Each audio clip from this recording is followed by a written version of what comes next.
All right, welcome again to another live broadcast. So glad that you guys are here. Really appreciate that. Today is February the 10th, 2026. Notice I'm getting my dates. It's rolling off the tongue now. I'm in 2026 now, as I'm sure as we all are right now. But I hope you guys are having a great week so far. Today we have a full broadcast today. And y'all, like any other broadcast, I'm not pulling any punches at all. I'm not, because I just, in this last few days, I don't know about you, but I posted on our community page. I was just saying how I just really feel almost nauseous. I'm serious. Just all this talk about Bad Bunny. I'm like, who is this person and all of that? Trust me, we're not going to get into it like that at all, because we're adults. And we need to have adult conversations.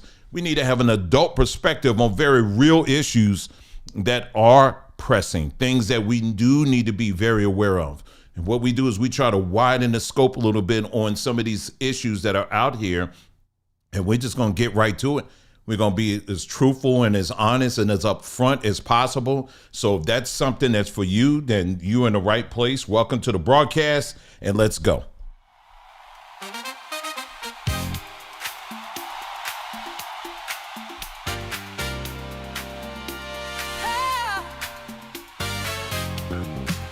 Come on.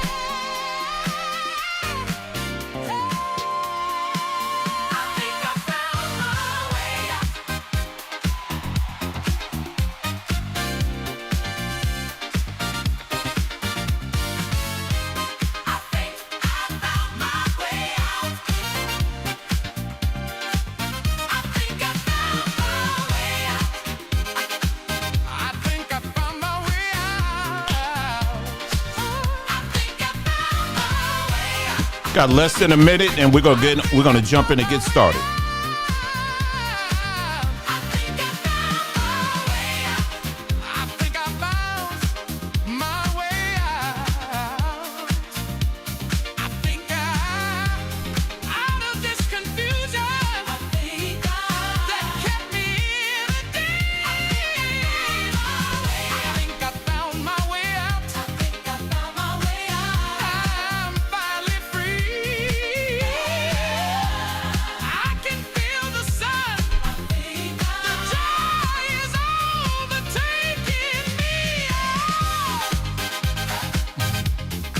All right, less than 15 seconds.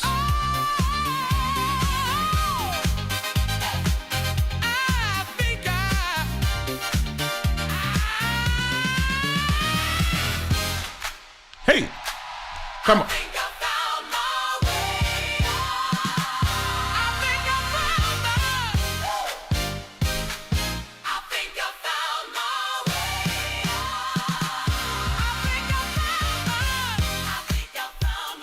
All right, welcome to the broadcast. So glad that you guys can join us today. Another warm day for us out here in the great state of Arizona. And yep, a lot of work to do as always. And so glad that you can join us. We're going to jump right in it today. Really appreciate you being here. My name is Dwayne. And if you haven't checked out our channel, be sure to check it out, because yeah, we got a ton of stuff. We're doing all kind of things.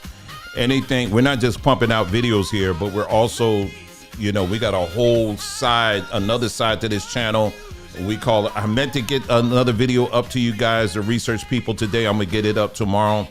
And for those that want to delve in deeper into the issues that we talk about, we have our research side of the house, and you can just hit that subscribe button on the front end. There's a subscribe button to that, and then they'll give you access to the library and all that kind of stuff. By the way, yeah, if you are one of the subscribers, on our, here on our channel. And when I say subscribers, I'm talking about premium subscribers. You actually get free access to the library. I'm actually tonight, after I finish a couple of things, I got about maybe 7 books at least I'm going to be adding today. So I told you, I'm always adding books, and especially with this being Black History Month here in the United States, I'm especially targeting that. So I'm pulling up a whole bunch of books. We're closing in close to like 800 books that you have access to. And so, yeah, if you want to get access to that, you could. That's one way you could do it. The other way, of course, is just follow the instructions on our community page. It gives you step by step. It's very easy. And I just added someone today, matter of fact. So make sure you check that out. Okay. Good. Again, good to have all you guys here. Let's see. The other thing is citing things that are happening even over on our Samba Tree page over at sambatree.com. This broadcast, of course, is brought to you by that. We are very committed here to our health and wellness of people, period. And we're not just here and talking about it, because we know that health and wellness is part of the process of us getting on the right track, if you will. And if your health and wellness is off, there's no way in the world you can actually mount any kind of offense, if you will, against the powers that shouldn't be. Okay. And so we just introduced an entire line, and we're still adding some more of our supplements. We're just calling it a supplement warehouse, because we just have so many things that we just added here. I'm not going to spend a whole lot of time on this at all. I'm just bringing your awareness to it. Let me just go right down to it here. And then, you go on the site, which is sambatree.com. There it is right there. And I wanted to add this. It's free shipping on supplements when you buy 2 or more. If you buy 2 or more, there's going to be free shipping. And I'm not going to go through all of these because I have a separate video where I did all of that. But basically, I'm just showing you the things that we are adding so far. Everything from just your everyday stuff, for your mind, for your liver, for your kidney stuff. I already said your brain, things like that. Just all magnesium glycinate. These are things some of these things we already had, but we actually are partnering with someone that's going to helping us with shipping, not only packaging it better, but helping us with shipping so we can get this out to you quicker. All right. And so we're very excited about this. You can take a look at that. We got 2 pages, and we got stuff for, to help some of y'all out, in those situations. I ain't got to get into it, but we got something for that as well. All right. So you could check that out. Be sure to check out. I think she said she added it. I'm not sure. It's right here. Be sure. This is free, y'all. This is free right here. Keep it simple when it comes to supplements. I just showed you a bunch of supplements, and I know many of you are like, oh my God, I don't know where to begin. Don't worry. Your friend. I ain't your boy. But I'm your good friend. Okay. I'm here to show you how the easiest way. Anytime you go into any health and wellness store and you see all of these supplements and you're like, I don't know where to begin. This right here is a great start. It's a free download that I created just for you. And it just shows you the basic things on where to begin. All right. And so you can just check that out. And it's also attached to a video as well that we did that I just posted here the other day. And then check out the rest of the store. We got all kinds of stuff here as well. It's not just supplements. We do that. And we try to set this up as a resource center, where it's not just the herbs and the different leaves and the powders and all that kind of stuff, but we also try to educate our folks too on all of these things. And so make sure you check that out. Again, the website is sambatree.com. And like I said, keep your eye on the supplement page, because we're literally adding more and more things. We're going to be adding some other things, I think, tomorrow too. So you better make sure you keep your eyes on that. We are very committed. Like I said, again, before we delve into the news, I just want to reaffirm to you that, again, that this is part of the messaging that my wife and I are putting out. And we have been very committed to this. Thanks to you. You remember back in the COVID days, they were putting out all of this scary messaging and all of this stuff. You remember all of that? And we had to use code words, and sometimes we had to go on different platforms in order to talk about this stuff from a much different perspective, one that was rooted in science, rooted in natural medicine. We couldn't talk plainly in those days. We had to do all kinds of stuff. So we fought against that. And many times we had videos taken down. We said, which butt cheek you want to kiss? Because we're still going to get this information out. And that's what we did. And we continue to push and push and push because we understood how important this was. We gone are the days. It's good to say, oh, it's good to see. Like I saw this article the other day. They were like, oh, look at all of these doctors. They're all black. They're all black. And we should be excited. They're all black. But here's the thing. That's good. And I'm glad that they got their PhD and all that. I'm glad for that. Good for them. Good for them. But here's the thing. If you're employed by the same system that's been poisoning us since day one, I'm not really that excited about that, because what we saw, especially a few years ago, they complied with that system. You understand what I'm saying? So no, I'm not that excited about that. So what do we always say? You are your primary physician. Not that you're excluding the professionals. We're just saying that we talk about the importance of listening to your body, right? That's what we talk about first. And then we cover the basics and then we take you from there. All right. And so that's what we are about here, because before we get into the news part of it, see, a lot of people are absorbing all of this news and stuff on their timelines and stuff like that, but your health and wellness is off. The last thing you need to be talking about, what you dealing with cancer and you getting all heated because of someone named Bad Bunny. Think about that for a second. Hold on for a second. Hold on for a second. Hold on for a second. Hold on for a second. You got somebody that's dealing with breast cancer in your house and you up here having a heated conversation. And what's the topic? Bad Bunny. That's your priority right now. That's what you're going to talk about? A grown man named Bad Bunny, that's your topic? That's your thing? No. Let me tell you what we're about. We're about depopulating as many hospitals as possible, getting our people, as many of them as possible, off of this high blood pressure stuff, off of this diabetes stuff. That's low-hanging fruit things that can be eradicated today.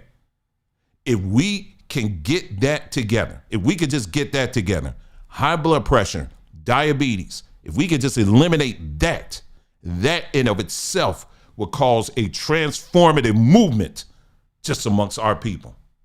Because now you're in a greater place where you can start thinking right. You can start making better decisions for you and your family. So that's what we're committed to. And so that's where everything we talk about, it starts from there. We got to clear house, right?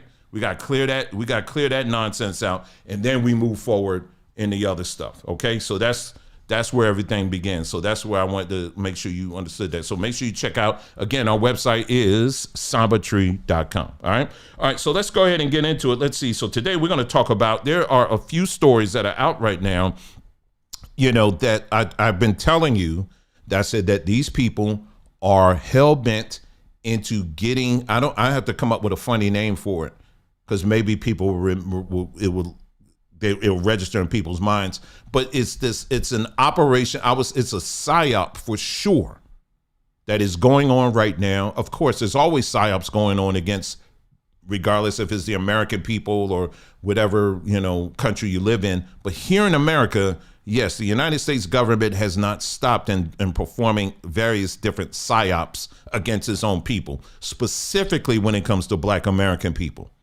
It has never stopped.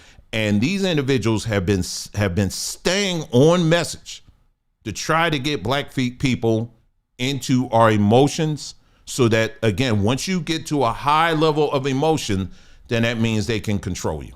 That is the trick, is to get you into a high emotional state to where now you're like the sheep and not like the goat.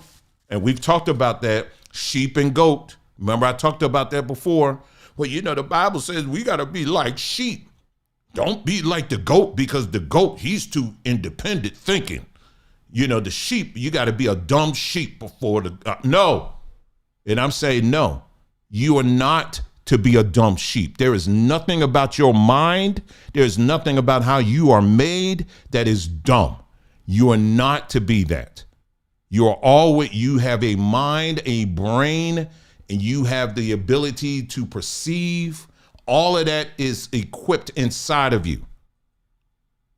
Nobody should have to beat you into making decisions. You should be an individual that's, hey, I don't agree with this. I don't know about that. Or why do we have to do this? Or why do we have to do that? You understand what I'm saying? So no, you need to be that. And so we're going to go through, I have at least 3 or 4 stories that we're going to cover where these things, definitely, I see how they're trying to hype up black folks into how, into thinking getting in these hyperactive, reactions, right? And we're I'm going to show you very quickly, very calmly, I'm going to show you exactly what they're doing and how important information was left out. We're going to talk about that. Yes, of course, I'm not going to even get into the whole Super Bowl thing. I don't care.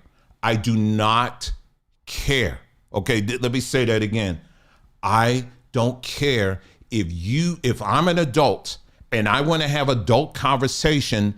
If you come into my space and I'm going around the room and I'm asking people, okay, what's your name? Okay, your name is Dave. What's your name? Oh, your name is Shakita. I don't know. What's your name? Your name is this. Okay, your name is that. And then I get to you and you say, what's your name? Oh, I'm Bad Bunny. Get the hell out of here, because you ain't in this conversation. You go down the street. You go over there across the street, wherever you need to go. But here, we're going to have adult conversation. Okay? I don't care about that. You have nothing material that's worth my time, not worth my brain power to delve in any further. Okay? And I was just sitting back, just simply amazed to sit back. I'm getting on my time. I'm looking at my timeline and I'm seeing all of these different people kept talking about the halftime and just talking about, oh, did you see what happened? People from all angles. I even saw Christians talking about, well, what does the Bible have to say about Bad Bunny, the Bible, and your beliefs? They got to do the BBB. And I'm like, I said, why are we talking about this? Why is this even an issue? Well, let me just tell you, like I said, again, let's just do this. We're going to do this, right? We're going to just go through all of that. And let's get to let's get to the real deal, okay? I don't care about the Super Bowl. I don't care about who showed up what. I don't care who got exposed. I don't care about the satanic symbols. I don't care about the one-eye symbolism. I don't care about who showed whose breasts or whatever. I don't care about what song they played, if you play it backwards or forwards. I don't care about none of that stuff, okay? You go somewhere else and then you can figure that out, okay? But for here, let's talk about what's really going on. What's really going on is this. Is that there is a huge psyop right now. As you know, the big topic of discussion here in the United States has been what? Illegal immigration. Okay, let me say that again. Illegal immigration, not immigration, illegal immigration. So let's start the conversation from there. All right, let's start it from there. Illegal immigration. Most people that I know in this country, regardless of they black, white, whatever, do not have an issue when it comes to legal immigration. So if you come into this country legally, we ain't got no problem with you. I don't care. You went through the process and that's it. There are numbers of us who have family members who came through the process legally. And we're good. We're like, okay, so glad for you. Every now and then we'll see the videos of people who they've gone through the process and they get their papers and all that. And we're like, you know what? That's good. You know what I mean? Good for them. They went through the process. It's long, for some people it can be very expensive and all of that. That's good. Nobody got no problem with that. But the problem is illegal immigration. That's the problem. And why is that a problem? Because what's happening is because of various government policies, regardless if it's Democrat or Republican, they need more voters. They need more people who are not familiar with the system. They need more people who are not familiar with how the system gets over on people to come in so that they can vote and continue on what they've been doing all this time. That's really what it is. So they open up the floodgates and allow these people to come in under all of these different pretenses like, oh, they're just escaping the persecution in their homelands, or they're escaping this, and America has always been a place where you can just run and come to or whatever. But many of us know full well, if you've gone to different countries, you know full well when you get off a plane and you go to any country outside of America, what's the first thing they're going to ask for? Listen, I'm on the plane. When we were flying to Mexico City, I'm on a plane. They were already saying, okay, you landed. We're landing in Mexico. We're just going to let you know. This is, they're going to ask you some questions. Make sure you got your passport. Here's a little questionnaire. You need to go ahead and fill that out now. And then as soon as you get off, you're going to go to this separate line. We're going to take you to that separate line where they're going to ask you questions. They're going to give you the once over. They're going to look at you all mean and, look at you and all of that. And then and ask you, man, what you here for, what you doing and all that. That is a process. I am there as a visitor, right? Now, if I come to the country and I overstay my allotted visit, guess what happens?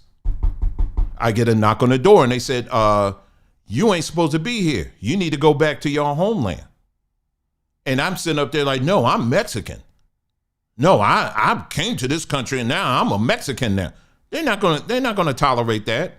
They're gonna haul my butt off, put me on the first thing smoking. Next thing I know, I'm gonna wake up at home. You know what I mean? They say, you miss Mexico that bad? Okay, go home, go to Chipotle or something like that. We'll drop you off there, but you're gonna stay over there. You ain't staying here. And I respect that. Any country you go to, they're like that.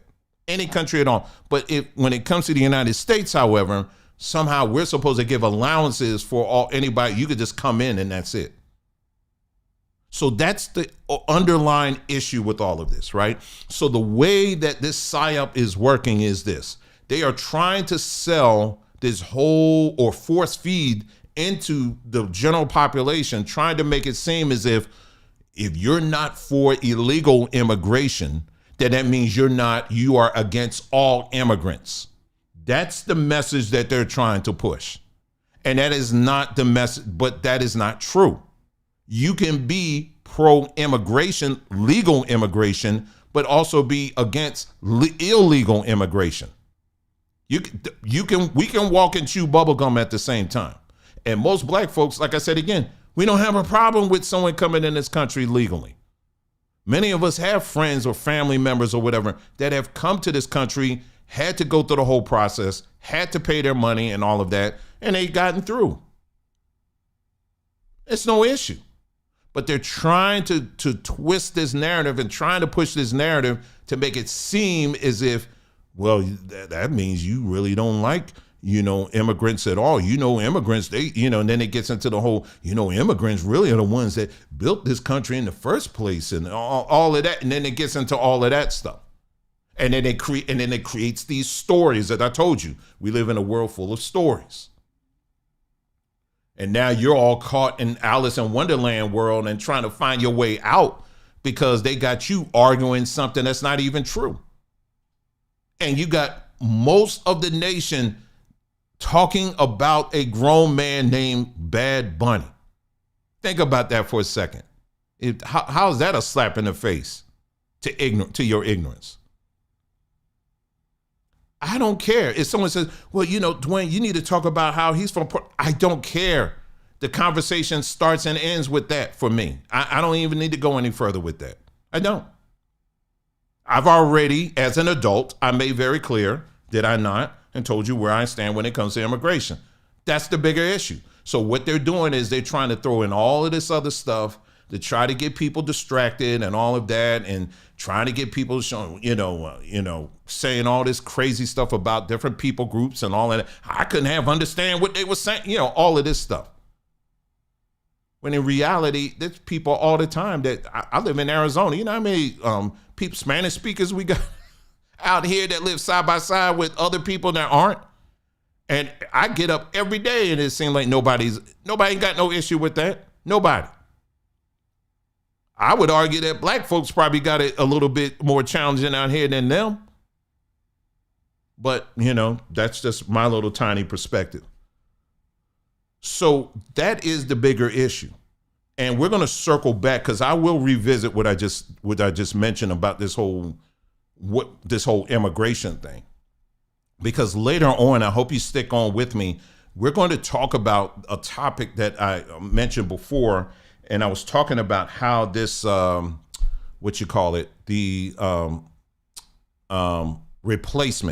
population replacement numbers. We're going to take a quick look at that again. because as Black Americans, we're going to look at the real thing that Black Americans need to be focused on. And I would strongly argue it's more important than reparations.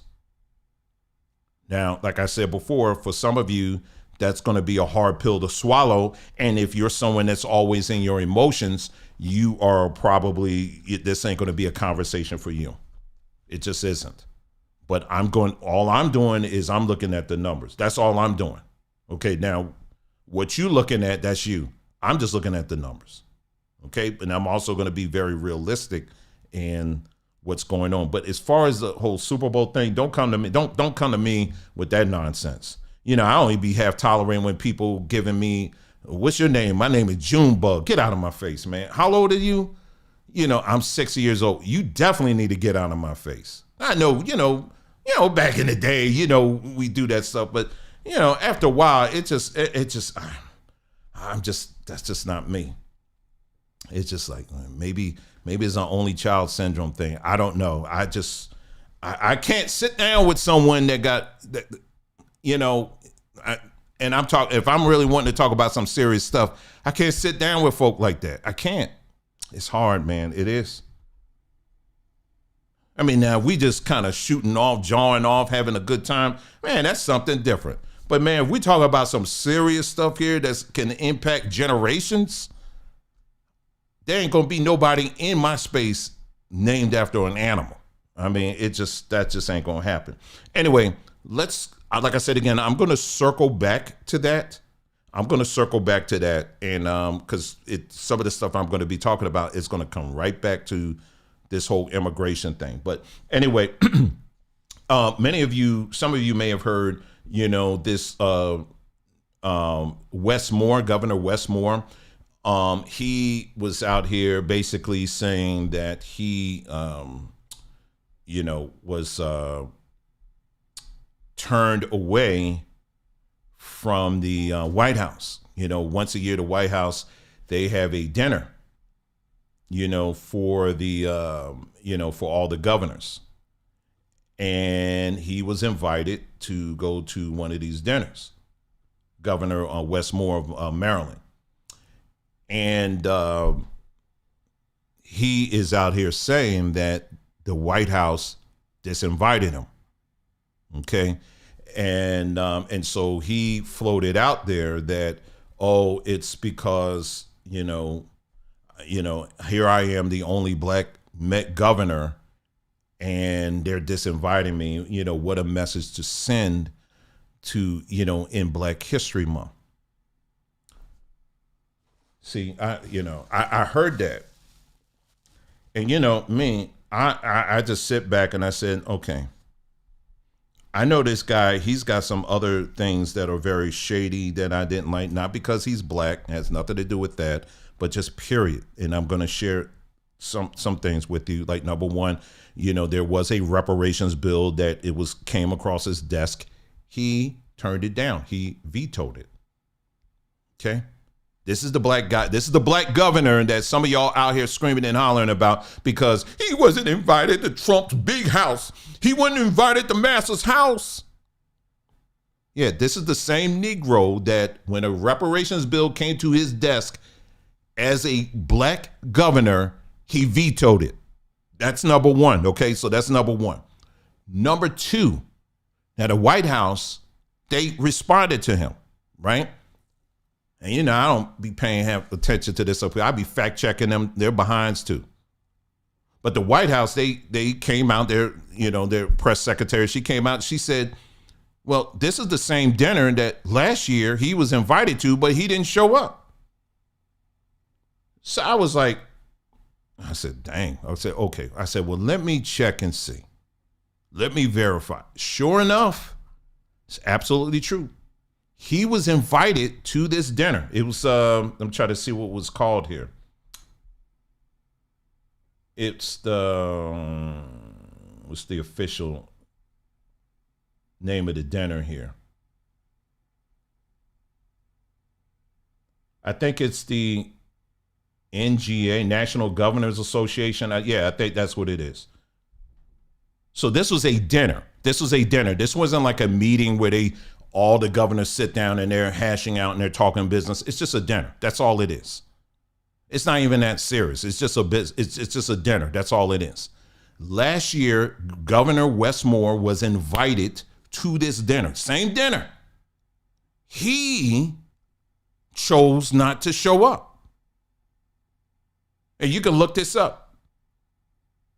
Now, this year, with all of this other stuff going on, now all of a sudden, Trump was like, well, screw you. I don't care about you anyway. You're a Democrat, so I could care less. So Trump says, I'm not going to even invite you. Now, all of a sudden, oh, it's a racial issue. So if it was and not only that, here's on top of that. It was a few weeks ago that even the governor acknowledges this. The White House had a meeting of all the governors. Guess who's behind was there? He was there. So this governor under Trump has been going to the White House.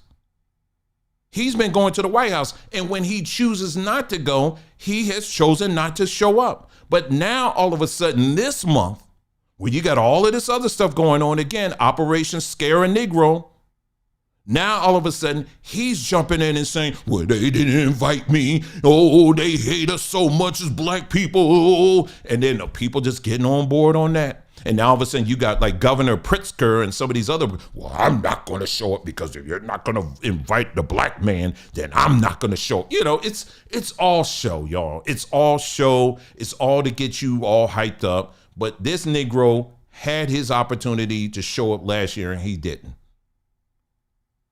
Now, again, I'm not necessarily defending the White House and all of that. They say, oh, you must be a Trump guy, a MAGA guy. No, I'm not.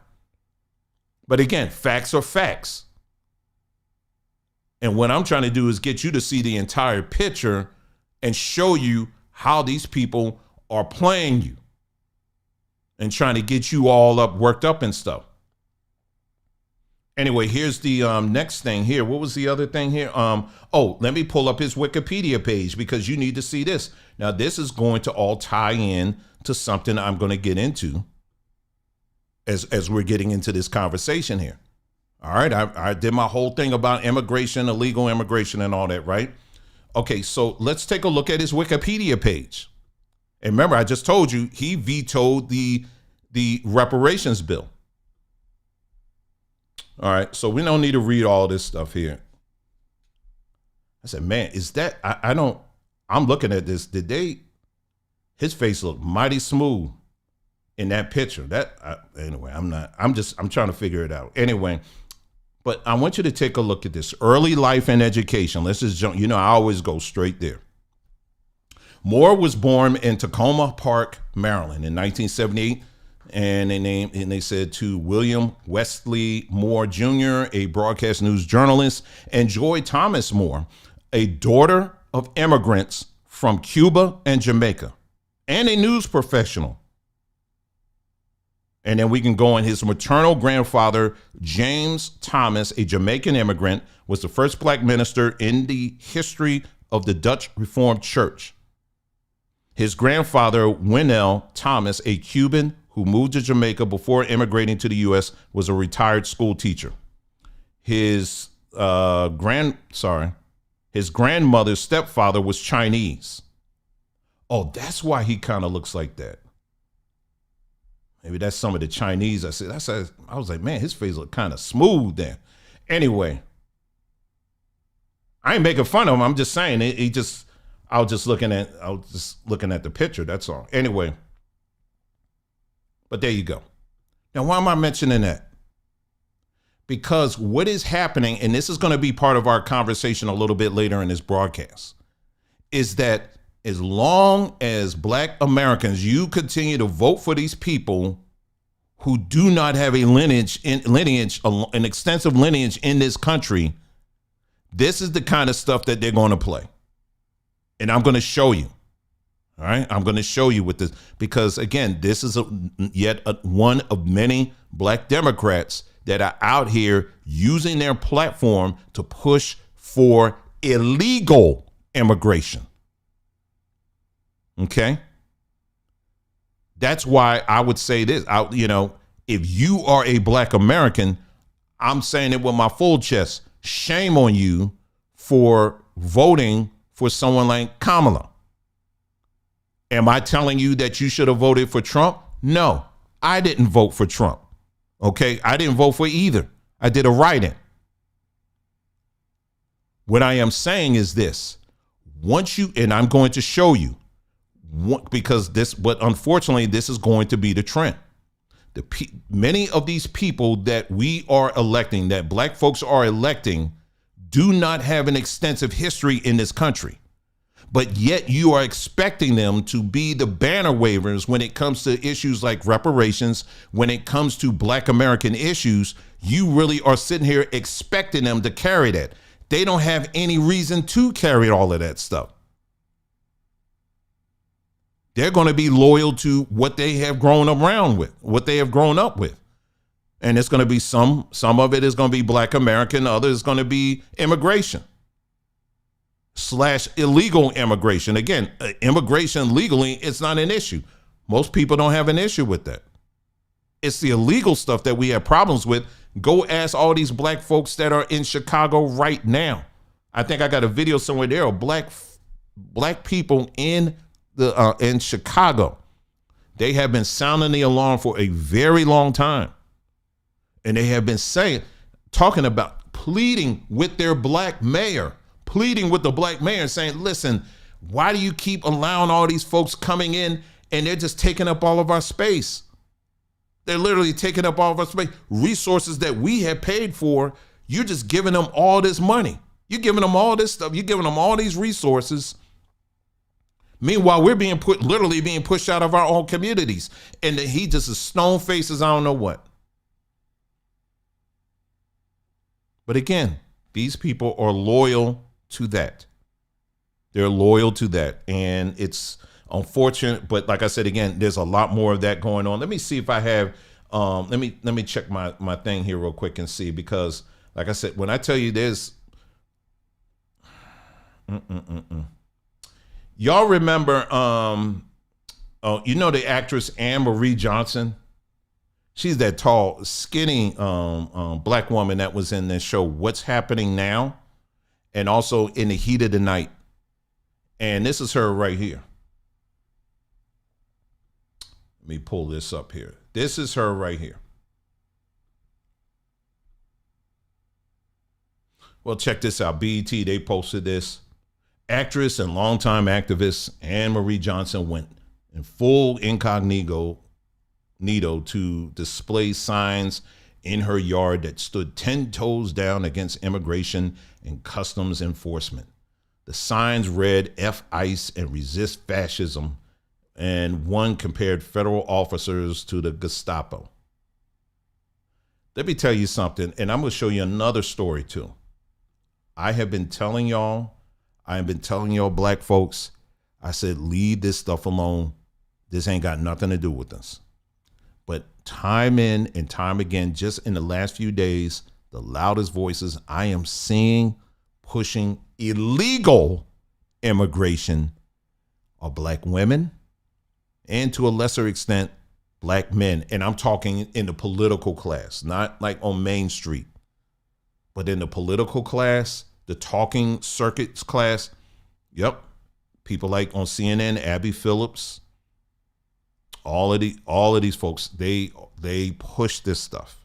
And when you look into their history, Abby Phillips, similar background as Wes Moore. Think of just about all of these black talking heads you see on television. All you got to do is go to their early life section. Most of them had the similar background. Trying to tell you. And so anyway, let me, now here's another story here. I had the video. Do I even want to show it? Let me see if it's worth me even showing the video.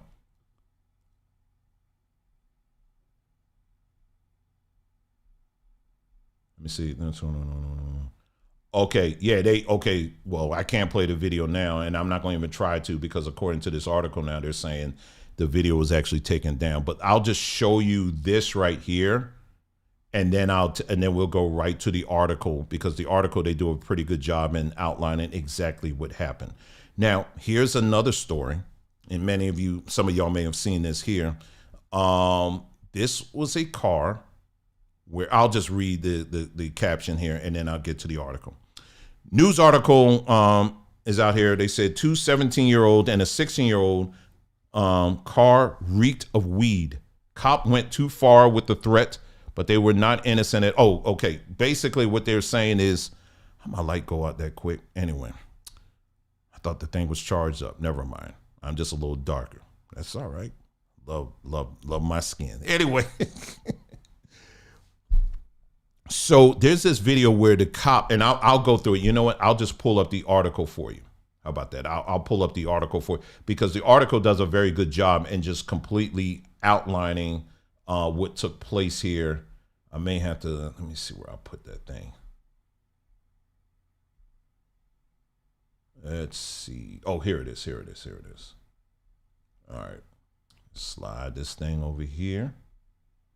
And while I'm doing that, I was doing the I don't know if it was like the day after or Monday. Man, I was so disinterested of the whole Super Bowl period. I mean, I was so I was listening to Michael Jackson, man. I was just reminiscing about Michael Jackson. I was like, man, why they kill that man? Why they kill that man? I just was listening to some of his music, man. I said, that dude was talented, man. And I'm just getting into his album Invincible. I was like, dang, man. I said, this dude, I mean, the way this guy was able to transition from one period of music to the next period of music, it's like it ain't even, he was able just to transition just without even thinking. I mean, he just did it. I was watching this video from, what's the dude name from Guy, New Jack Swing. It'll come to me in a moment. But anyway, he talked about, that song, Jam, oh, Jam, Jam, Teddy and Jam for me. You know what I'm talking about? Y'all, some of y'all know. Some of y'all 90s people, y'all know what I'm talking about. Well, guess who laid the track for that? Michael Jackson. Michael Jackson laid the track for that, the drum track for that. He was on his drum machine. He laid the track for that. I was like, dang, okay. Yeah, and he was very talented. Anyway, that's what I was in. I was like in a whole nother world, John, when everybody was talking about this Bad Bunny nonsense. Anyway, let me go to this article here. It just made me think. Teddy Riley, thank you. Yeah. I know some of y'all, you going to have that queued up after this. And then make sure you hear the remix version. Anyway, there we go. I'm sorry. All right, here we go. So this is another story that was spinning out here in these streets. And like I said, again, I'm glad I'm not able to show you the video because basically, we don't need to see that. But this article does a very good job in telling us all the details on what happened. Okay, so let's follow along and let's go. The Indianapolis Metropolitan Police Department said it's conducting an internal review after a video showing an officer threatening to kill a 17-year-old black driver who was posted on social media. Travion Taylor, 17, was driving away from an anti-ICE protest near Warren Central High School. What did I tell y'all? Stay away from these protests. But Negroes always got to find their way there. Why are you there? Anyway, let's move on. On the east side, February the 6th, when he noticed a police car following him, his mother, Ambar Taylor, told Indy Star in an interview, Travion graduated early, but he went to join some friends who were participating, she said. He was pulled over at a gas station near the intersection of 21st Street and Mythhofer Road, less than a half a mile from the school. His phone placed on the dashboard captures an officer telling the driver, "We're going to get you out here. So when you get out, I'm going to pull you out. I want you to put your hands on top of the car, okay?" "Why am I getting out for?" Travion asked. "The car smells like weed. Step out of the car," the officer responds. Now, again, you're 17 years old, okay? So you're still underage, but you're legal to drive, but you're underage, right? But let's just continue. I'm just giving you all the facts here. As officers on both sides of the car and Trayvion's passengers all speak, Trayvion looks back and forth. The driver's doors open and an officer grabs Trayvion's wrist and pulls him out. "Yo, what?" Trayvion asks. "I will effing kill you. Do you understand me?" the officer says. Ambar Taylor posted the video on Facebook, accusing Indianapolis police of racial profiling. "He's a young black man. You see the news 100 times," she said. "My son will not be a victim." IMPD says officers stopped the car because of gun. Oh, that wasn't in, we didn't quite hear that part, did we?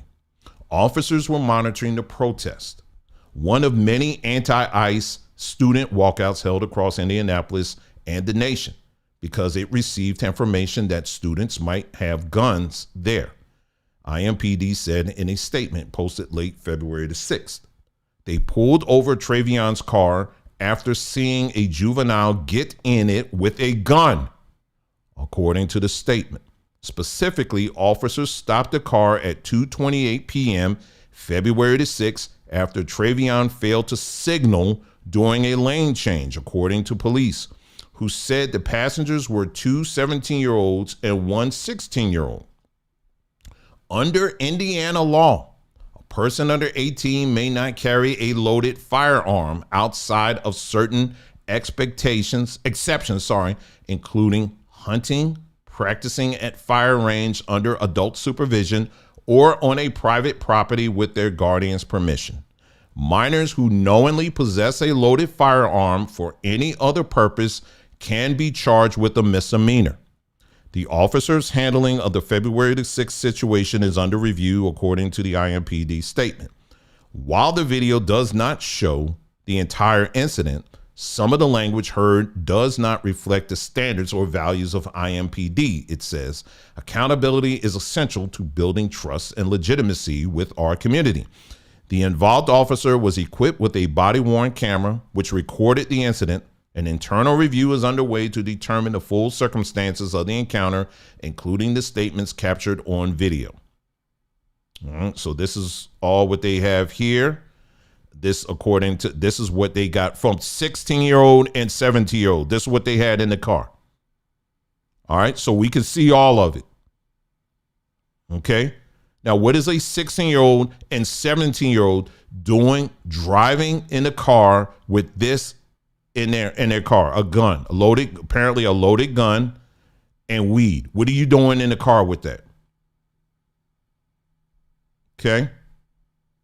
All right, let's go on here. Because see, this is the part of the story that a lot of people don't want to see this part. On February the 7th, Rick Snyder, president of the Indianapolis Fraternal Order of Police, weighed in with a statement that called the video incomplete and said the officers' tactics were reasonable. He noted that they made sure the teen's vehicle was separated from the protesters during the traffic stop. Calling the blunt language a normal reaction to such a situation, he said the organization welcomed a full review that explained how the juvenile came to possess a firearm. While it's jarring to hear without the complete set of facts and context of the interaction, including the threats made by the officers during the intervention, it becomes more understandable once recognizing the need for immediate compliance along with direct verbal warning in lieu of use of force, the statement read. Often our officers are placed in impossible situations, one of the standards and values, blah, blah, blah, whatever. Okay, so that's their whole thing there. After Trayvion is pulled from the car, he says, "Bro, what the F? You're going to kill me if I," he's effing reaching for a gun. That's why, the officer responds. The officer tells him not to move his hands. Yes, sir, Trayvion says. He can be seen through the back driver's side window being led away in handcuffs. Two other teens exit the back seat with their hands up. 3 of the car's 4 occupants return after more than 10 minutes. The one who did not return had a gun and was taken into custody, according to police. Trayvion was not charged or given a ticket. His mother says she is filing a complaint with the IMPD over her son's treatment. And then, that's pretty much it, the story there.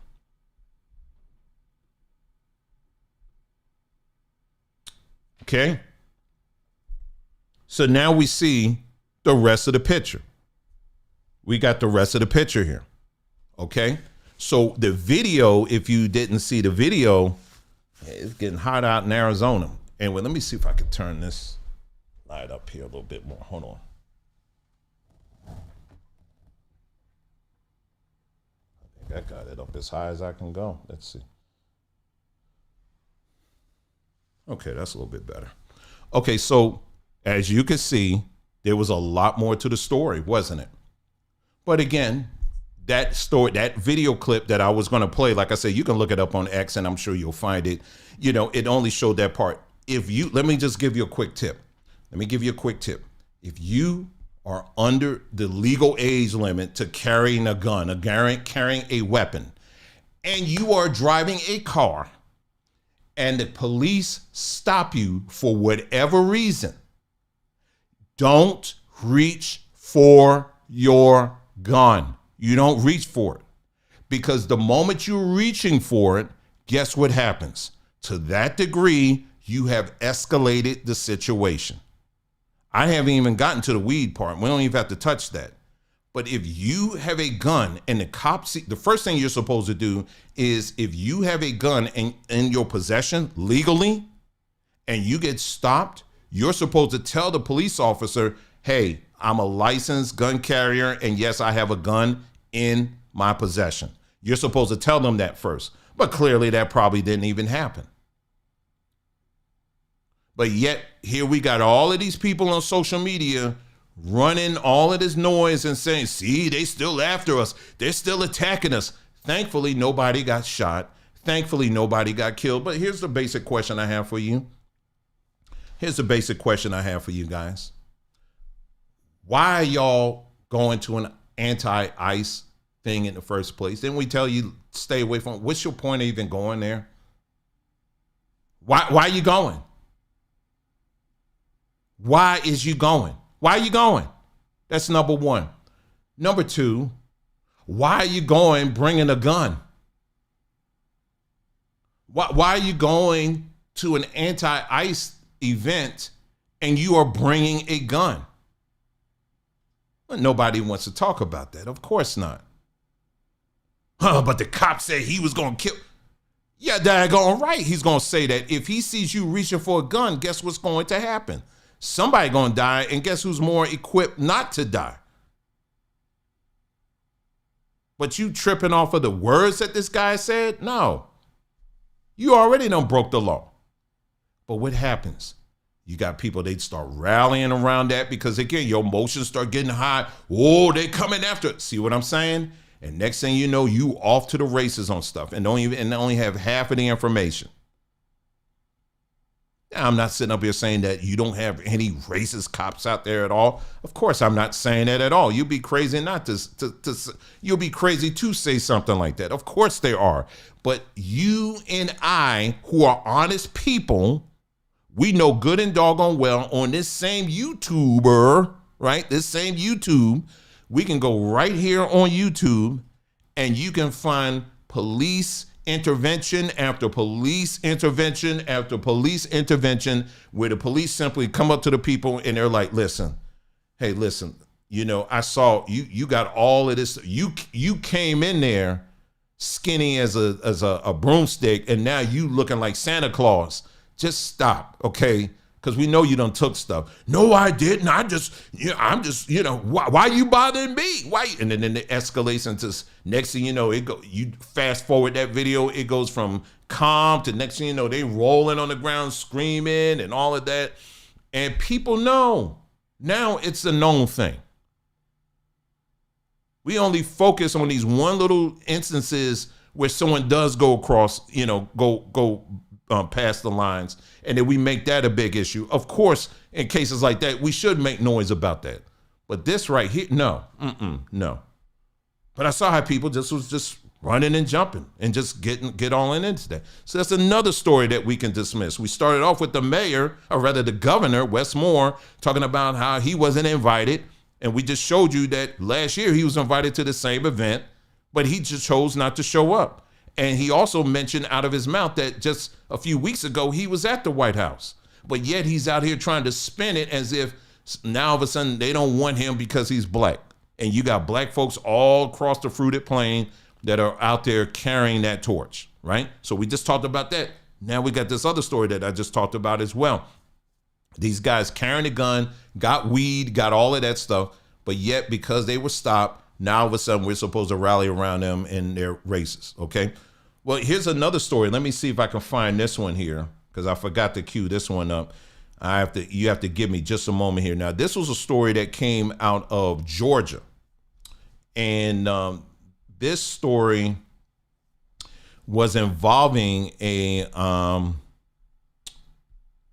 according to this story here, it was, I found the video finally. I'm still not playing it.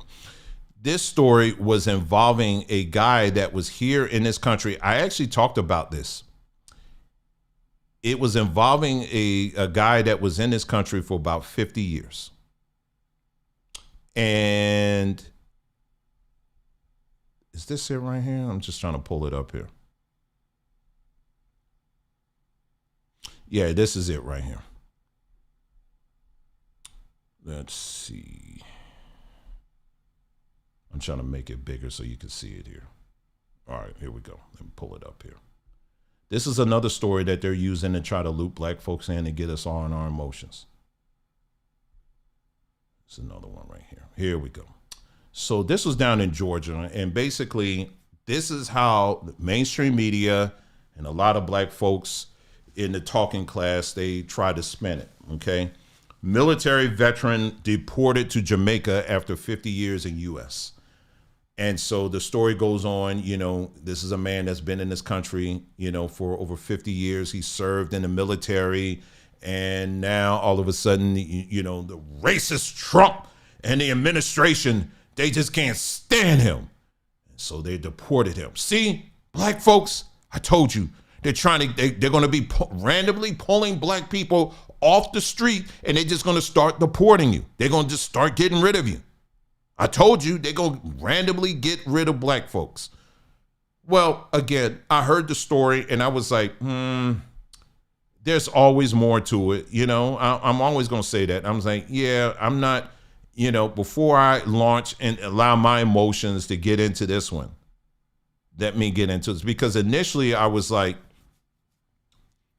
okay, first of all, dude, you've been in this country for over 50 years, military or not. You telling me in 50 years you couldn't get your paperwork together? In 50 years.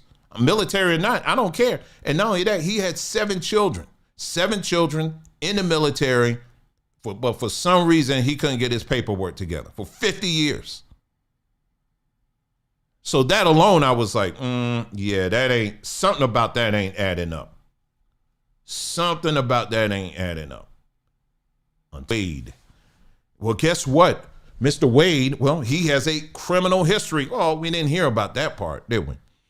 Includes domestic assault, criminal trespass, reckless conduct, deposit account fraud, violation of probation, and multiple arrests for driving on a suspended license. He was ordered removed from the United States in 2014.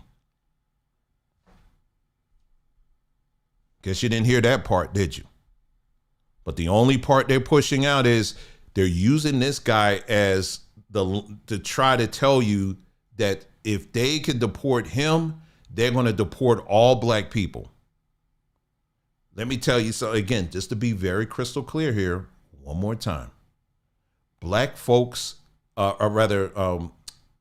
when it comes to immigration, we don't have an issue with people that come into this country legally. You come into the country legally, you straight. If you come into this country illegally, well, you're gonna have some problems. It's just simple as that. Number 2, this man, Mr. Wade, does not represent, I will go as far to say that he doesn't even represent most illegal immigrants into this country. I don't believe that all people that are in this country illegally have a criminal record and like he did. You know what I mean? I don't believe that at all. Some people, they just trying to stay under the radar and try to do their thing and just, you know what I'm saying? That's what they do. Most people are like that. This dude gonna live the big life, commit these crimes, have all these children, and now all of a sudden he gets that knock on the door. Now it's racism, and now all black people, we need to rally around him. And man, go bye. And I was saying it on X, and of course it was mostly white people that were like, how can you say that? And you're a MAGA person and all, the typical stuff. I was like, go jump in the lake. Because see, I seem to remember that I don't know if it's the president or the prime minister, I don't know what they have in Jamaica, but when Trump was raising the bar, he was like, we're pushing all of these people out. If you have a criminal history, you're out of here. The president, I'm just going to say the president of Jamaica, he got up there and was saying, listen, he spoke directly to the Jamaicans and he said, listen, don't come here. He was talking to the Jamaicans that were in the United States. He said this. I'm going to see if I can find it. He said this. He said, don't come here and bring in your criminality. He said that. Let me see if I can find it. Because see, some of y'all gonna hear what I'm saying and think I'm picking on. I'm not. I'm telling you what the Jamaican president said. All right, let me see.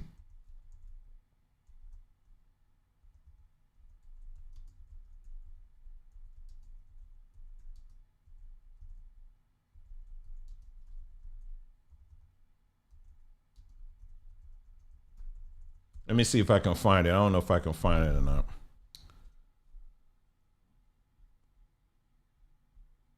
Oh, here it is. Y'all think I'm playing? You think I be making stuff up? I ain't making nothing up, man. I told you all we deal with is the receipts. We look at, this is him saying what I just told you. Okay? This is him saying this. Okay, let me turn the volume up. You listen to him. Those Jamaicans who intend to come back with crime and violence to undermine what we have been building here, let me be clear to you that this is not the Jamaica that you left 10 or 20 years ago. It is not the JCF that you left 10 or 20 years ago. You will either meet a judge or your maker if you come back to Jamaica and violate our laws and create havoc. I know that there are many who will be returning to Jamaica, coming back to lovely communities like these, rural areas like these, and they may attempt to set up gangs, get involved in scamming, and undermine the values of the communities that they return to. We will not tolerate that. Come back with a good heart and a good mind. Come back willing to work. Come back with your resources. You will be able to make life here. But don't come back here to undermine and destroy what we have built. Now, do you see anything wrong with that man, what he's saying? He's the prime minister, because like I said, I wasn't sure it was a president or prime minister.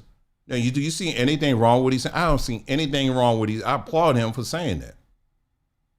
Because what is he doing? He has set up the standard, and he says, this is our standard. The standard is going higher than the last time your ass was here, okay? And so you don't bring that stuff back home, okay? Because this won't be your home. And if you dare try, he said, you will meet your maker. He was very strong worded message. I don't see anything wrong with that. I don't see anything wrong with that at all. I applaud him for taking that stance. That's what a prime minister or president, that's what they're supposed to do. Okay, you coming back. Okay, you act like you got some sense. Plain and simple. So while everybody's rallying around this dude that's been in this country for 50 years, nobody wants to mention what I just showed you, his history of crime. Nobody wants to talk about that. And nobody wants to bring up what I just played for you. Even his own president back home said, don't, if you come back here with that mess, you're going to be in a lot of trouble. Nobody wants to mention that piece. But what do they want you to do?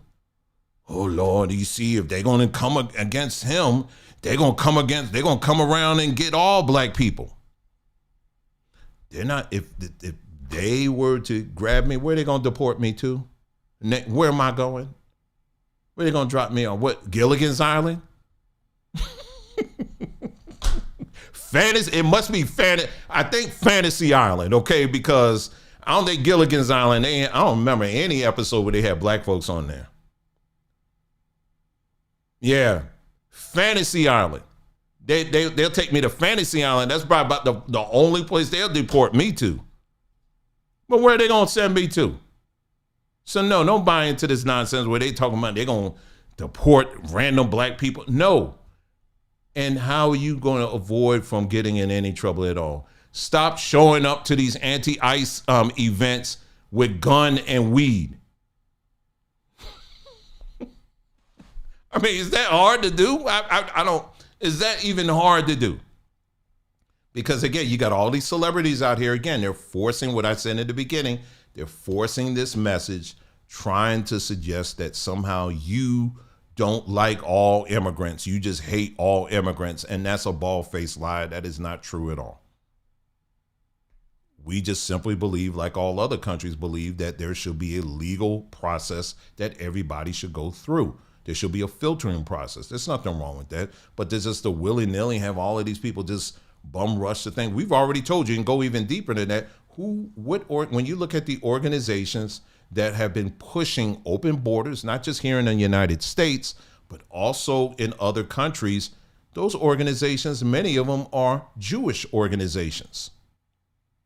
Do we even want to have that conversation? Well, we've already had that conversation many times on this platform. But again, most people don't even want to go that far with it. They just want you to stay in your emotions and to have you just kind of resting on the fact that you as black folks, you should be welcoming to all of these people and all of that. And after all, we're all the same. And after all, we all look alike and we talk about each other. You know, we are family and all of that. That's what they try to, no. No. That's not how it's going to work here. Anyway, one more story here. And then what we'll do is take a very short break. And then we're going to get into this other part two part here about just having a real conversation about this whole thing regarding what's more important, reparations or this other thing I'm gonna bring up. Okay. There was another story that came out regarding FAMU, Florida A&M University. And this story here, they were talking about how, let me see if I can find the video first. And in the video, what they are suggesting is that the state of Florida, what they have done is they have a law where they're basically saying that if you, I'm trying to see if I can find it here. Basically, the state of Florida, let me see. Where would that be? Where would I have saved that? Hold on for a second. Give me just a moment here. Oh, you know what? I think I know where to look.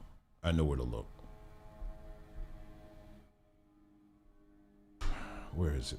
Hold on, y'all. I will have it for you. I know exactly where it is here. Let's pull it up here. Got to scroll down. I just got to scroll down here for a moment. And it's coming. Oh, here it is. Right here. I knew I had that thing in my hand. All right, let's see. I'll play the video for you first. All right, so let's take a look here. Again, anytime I hear these news stories, I always stop and listen. And then I say, before I invest my emotion into this, let me just hear this whole thing out and let me look into it myself. Take a listen to this news story here. This one was also going hot on social media. Take a listen. And words. I'm News 6's Tylisa Hampton. For the last 2 years, Florida's public universities have been banned by state law from using tax dollars for diversity, equity, and inclusion programs. I spoke with a student with a historically black university. She says that there's been a change to how they celebrate Black History Month. What were some of those words that you were having pushback on? So it was Black was one of them, affirmative action I heard about, and then women as well. It's those words Aaliyah Stewart, in her final year at Florida A&M College of Law, says she was told couldn't be broadcast or published as she makes flyers for her organization, Black Law Student Association. We couldn't use the word Black in Black History Month. We needed to abbreviate it. I took those concerns to the university. They replied with this statement.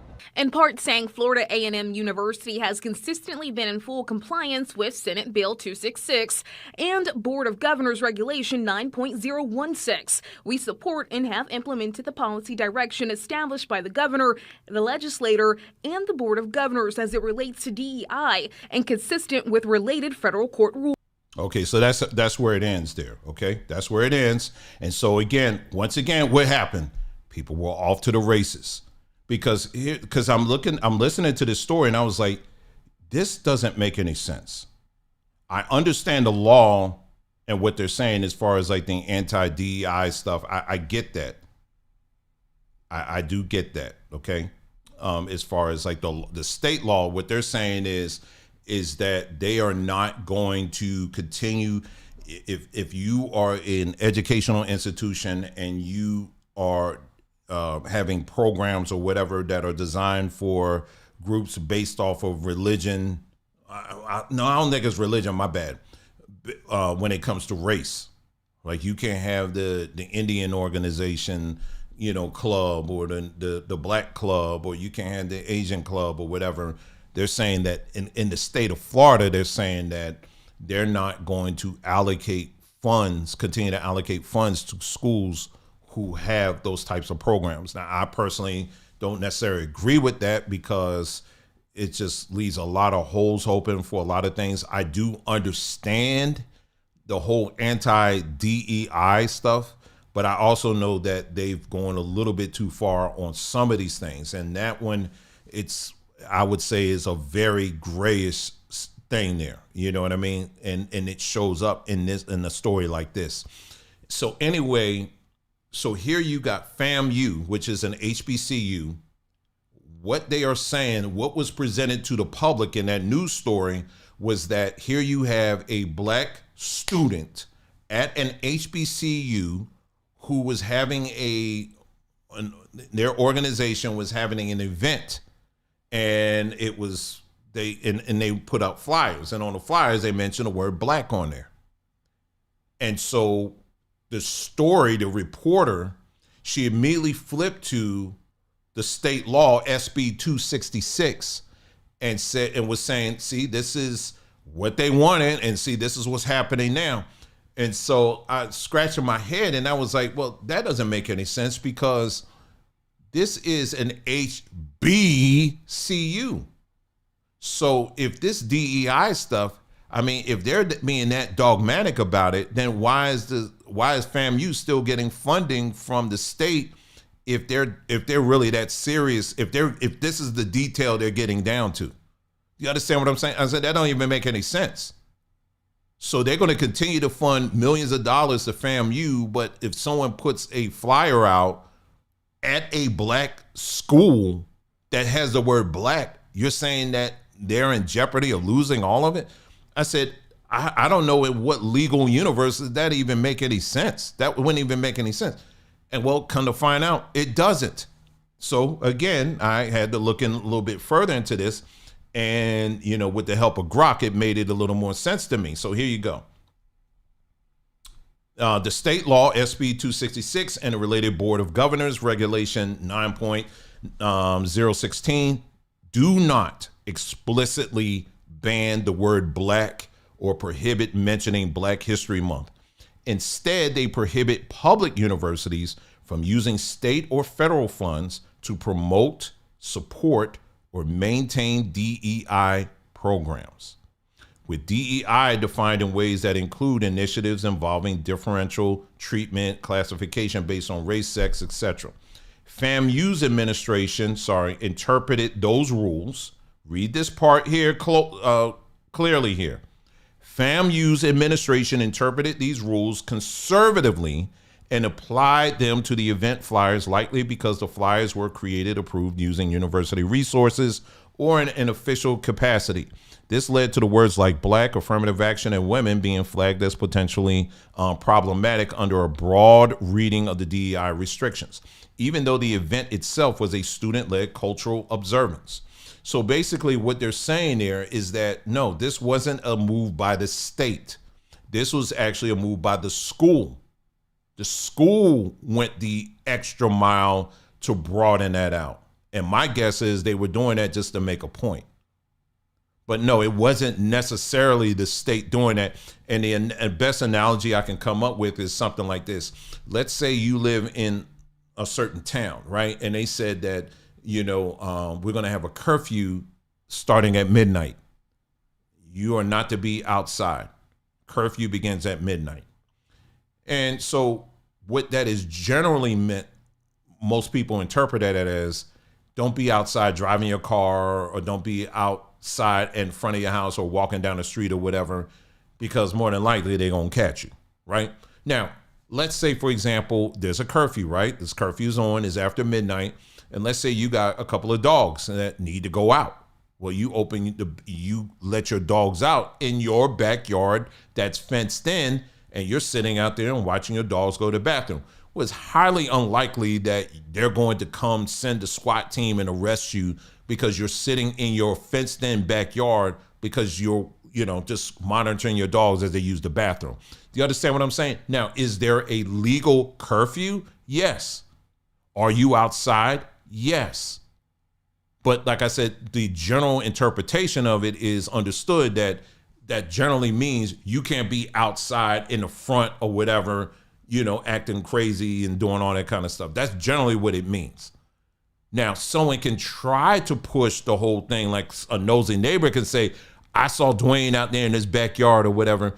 But more than likely, the cops are going to say, he's in his backyard. Is it fenced in? He's just with his dogs. Okay, man, we don't care about that. Go to bed. That's generally what's going to happen.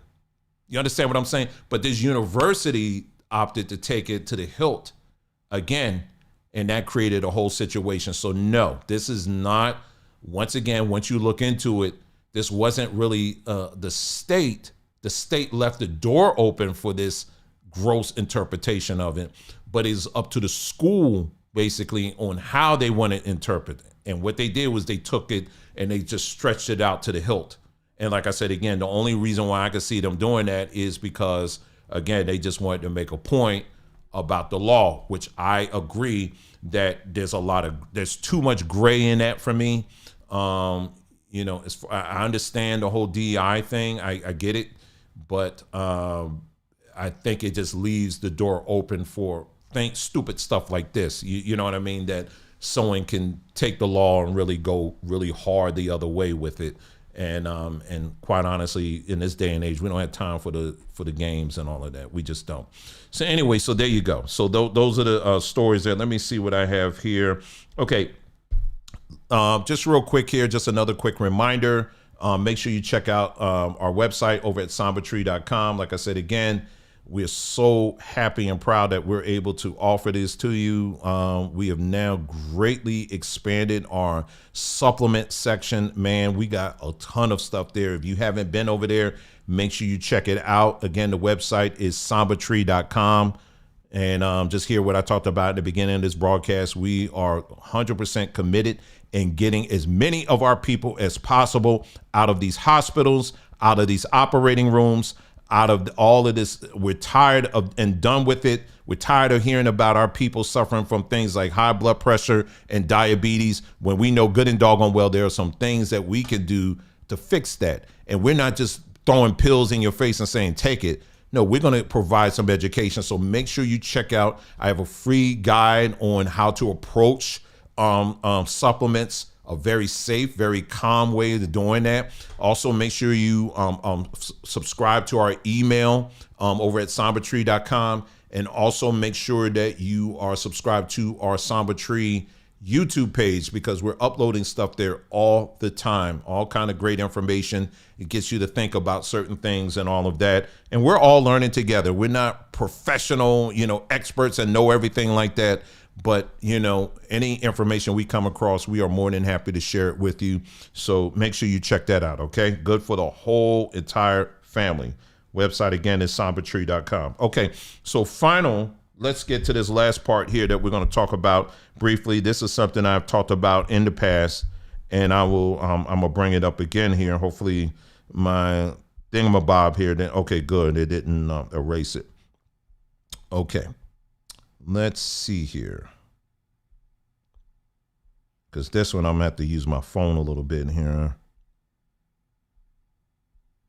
I'm just scrolling until I get to where I was looking for, and then I'll talk about it. Okay, here we go. Okay, so really quick here. And I should have a map out for you. Okay, so the thing I wanted to share with you is this, is that, you know, we've been talking about, let me show you this. I can show you this.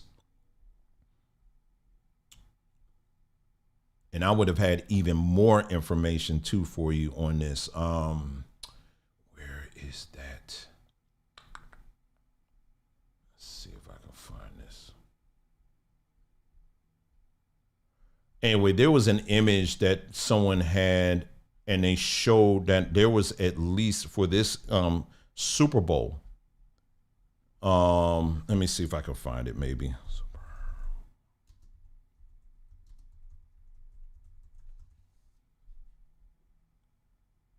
Here we go. Here we go. Yeah, I found something right here. So it was in this Super Bowl, there was at least 4, maybe 5 Nigerians that were represented. They were there. And, you know, on the Seattle Seahawks. But that's just the Seattle Seahawks.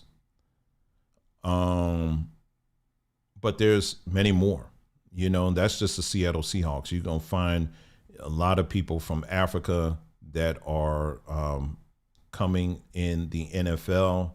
They're coming in the NBA. Here you go right here, NFL Africa. The NFL is like a lot of companies now. They are pumping in a ton of money into the continent of Africa. And, you know, people are seeing this. Let's see. You know, they're watching it. They say where you watch from or whatever, and they're showing you all the different countries where people are watching the NFL, watching the Super Bowl, you know, throughout the continent of Africa. The NFL has made it very clear that they are very interested in Africa, and they're putting a lot of money into Africa because Africa is the next thing. It just is when it comes to population. And it's not just the NFL, it's the NBA as well. NBA is pouring in tons of money, helping to build stadiums, helping to build teams and all of that. And it's going to continue to happen. It's just what it is. And this speaks on the bigger issue that many of us as Black Americans have been having in this country as it pertains to this feeling that we have of feeling like we're being replaced as Black Americans. And we're now, you know, like I said, there's another example here where, you know, where I'll explain it 2 different ways here. There are Black Americans that will look at that and say, see, those are 4 slots that could have gone to Black Americans. That's one side of how people would see it. The other side is, well, yes, we can say that Black Americans have played a very pivotal role in building up the NFL or the NBA to where it is today. That's very true, and that's undeniable. However, do you own the league? No. So you have no control over it. That's why I was saying the same thing with the whole debate about who started hip hop and who controlled hip hop and all of that. I don't care. Do you own it? Do you control it now? No. Okay, then why are we arguing? You literally are having grown men my age out here debating on who started pop locking. I'm not having that conversation, okay? I'm not going to even be in that conversation. That's an Abbott and Costello Black version there. Who's on first? I'm not having that conversation, okay? Who started pop locking? You know, I'm not getting to that. But I'm seeing, you know, in our conversation that we had before, we looked at this whole issue of fertility rates. Okay. And when you look at fertility rates across all these different countries, well, if you look at the maps, right? United States is behind. The other countries as well, doing this from my memory, of course, is pretty much all of Europe, Russia, China.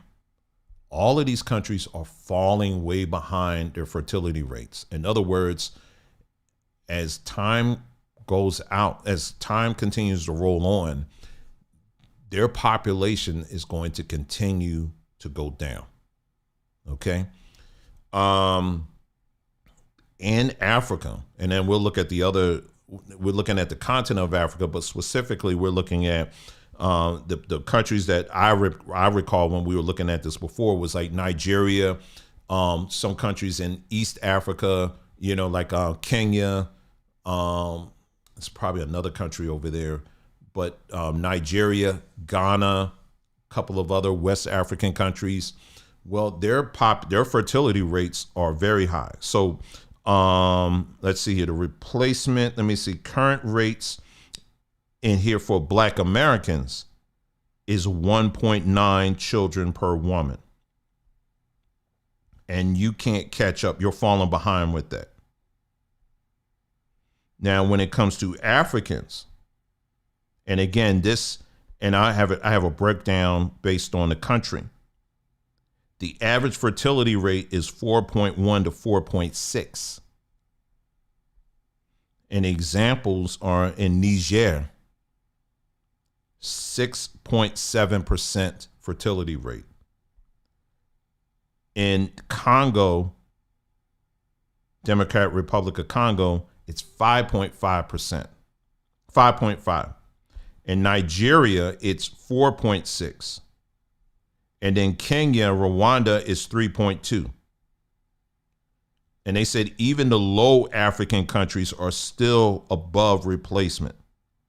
And it said, bottom line, Africans on the continent are outpacing Black Americans at a very large margin, often 2 times to 3 times higher than fertility, sometimes even more. That is the facts. That's what's happening. I didn't look at the Caribbean. I should look at the Caribbean, but I'll do that later on. But that's what we're dealing with. And so that's why you have like the NFL, the NBA, and all these other companies or whatever. They are all going to Africa because they realize that hit the fast forward button 50 years out plus, Africans population alone are going to be outpacing most people in the world. Okay. Now, what does that mean for us as Black Americans? Now, what does that mean, as it pertains to us? Well, I'll tell you what it means. It doesn't necessarily mean that we're going to disappear into non-existence. Doesn't necessarily mean that. But what it does mean is that if you hit the fast forward button, let's say 30 years out, to 50 years out, the delineation discussions that we're having right now, they're not going to have as much weight as they once did, because most people that you know of, young people coming up, they're probably going to be marrying somebody that's from one of these African countries or from the Caribbean. And we're already seeing the setup now. They're already setting this up. I've already pointed out to you a lot of these talking heads. What's this woman here? I wrote her name down here. She's on The View. You'll never catch me. Even in my casket, I won't be watching The View. They better not. If I heard that across the street and I'm in the casket, I would get up, I would rise from the dead, and I would tell someone to turn it off. You would never catch me dead or alive watching that wicked show. There's no way in the world. But anyway, I'm just saying, it's just some things that just really irk you. And it's just, I was like, that's one of them. I'll never watch that. But this is Sunny Holston. Let me just play for you her. Now, this is a quote unquote Black woman. She really isn't. Like I said, she's mixed. But she always out here pretends that she's speaking for Black people. Well, she did her DNA test, and I want you to hear what she came up with. All right, take a listen. Now, again, just to be clear, this woman has a very loud mouth when it comes to illegal immigration. She won't say illegal immigration. She just says immigration, but that's really what she's talking about. An issue that has negatively impacted Black Americans and other Americans too, but specifically Black Americans. Well, anyway, she did her DNA thing, and let's take a listen. Some surprising revelations about my family history. You know, I was really reluctant. I don't know how you felt when you did it, Whoopi, but I was really reluctant to do it because I just sensed that there could be something in my family history that would be disappointing. Negative, yes. I thought I was going to have that kind of moment. And Skip had asked me to do it for a long time. And I finally decided to do it because I thought it'd be helpful for my children and my children's children to know what their real history was, you know? But what I found out was that my mother's family, while they are Puerto Rican, they actually originate from Spain. And the reason that they moved to Puerto Rico is because the slave trade had been sort of canceled in Spain and then Curacao, and then they moved all of their slaves to Puerto Rico. And so the family business, I had been told that they were printers and journalists, but they were in fact enslavers. And my mother, so a hush fell over the audience. It was deeply disappointing.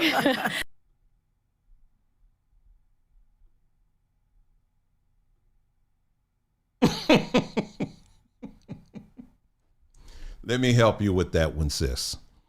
Printers and journalists. They were printers and journalists. And you see how this is why, y'all, we try to lay everything out. We try to give you all this information, right? When we're talking about history, you know what she described perfectly? They weren't just Puerto Ricans. They weren't just Spanish people. Those were Sephardic Jews.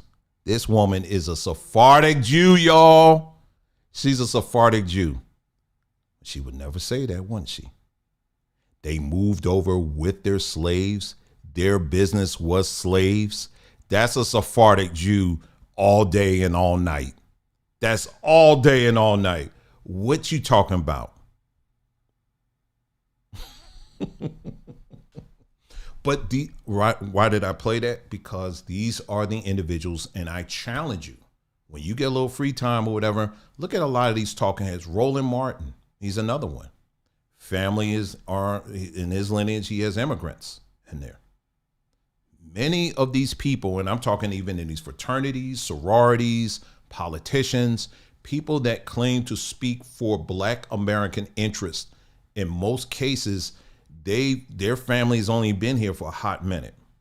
Again, let me say it again. I don't care. All right, that's you. As long as you came in legally, that's fine.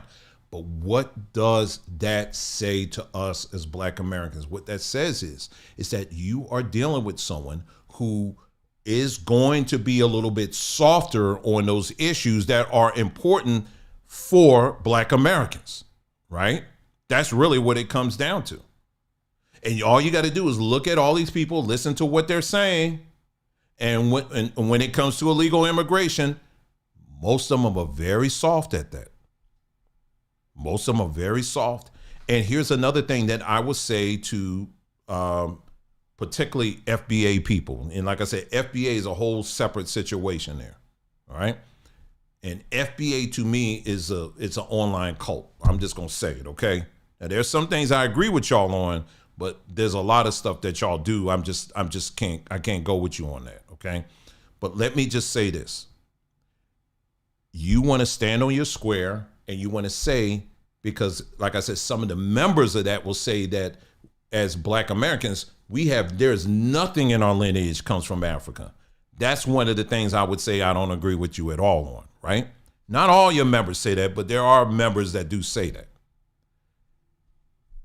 Now, if you want to stand on that square and say that you have nothing to do with, you've always been here and all of that, okay, let's go with that.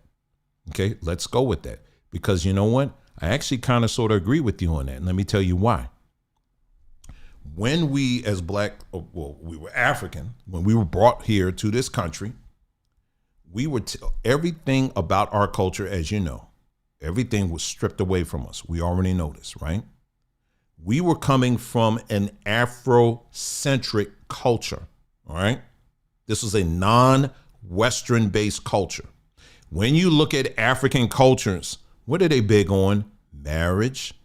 They're big on growing big families, large families. They're big on, building everyone, making sure everyone in the village is taken care of. There are some foundational things that you will find across the continent where when it comes to families and family sizes and all of that stuff and taking care of your elders and all that, this was built in to the culture. But see, that was taken away from us, right? And we were, all of that was stripped from us, and we were brought into an environment where basically you were just a product. You were just stripped down to nothing. The only example that's coming in my mind, there's a movie that Matt Damon was in where I forgot what it's called, but basically it was like people who had the money, they were saying that the planet was being overcrowded, right? So they said, okay, what we're going to do is we're going to miniaturize everybody, and we're going to, you're going to go through this process, and when you wake up, you're going to be like 2 feet tall. It was like something like that. But when they went through the other side of it, they started off, I'm dressed like this. And then when they woke up, everybody was like in plain white in a laboratory somewhere, right? Think of, that's how it was for us. Everything that we knew, it was left over there, right? And then we were started from ground zero as a product. And we were brought into a new world that was Western based. I'm taking my time because I want to make sure you guys are following me with this. It was a Western-based society. Now, in this Western-based society, the cultures were different, obviously, right? How family was perceived, how you eat, how you sleep, how you work, how you live, how you pray, your religion, all of that, everything was Western-centered. Now, fast forward a little bit, they didn't necessarily believe in having large families. That was one of them, right? So you started seeing, and the slaves were put in a situation where, well, if you do have large families, just have the babies because we're going to take them anyway and we're going to sell them because they're product. So this whole concept of family was eliminated, right? So slavery just did a number on us. So after slavery, everything, okay, we're done with y'all now. Now you're thrusted into this Western culture, this environment where you have to adapt. Okay? So what are the things you're adapting to? House size. Where do you live? Food. Your religion, right? The concept of this, like, for example, I was talking about this the other day, how we've just rolled into this mindset where the front lawn has to be just that, a plain lawn with just flat grass, and that's it. No fruit trees, no vegetables, nothing like that. The front lawn has to be immaculate, flat, and perfect. That's it.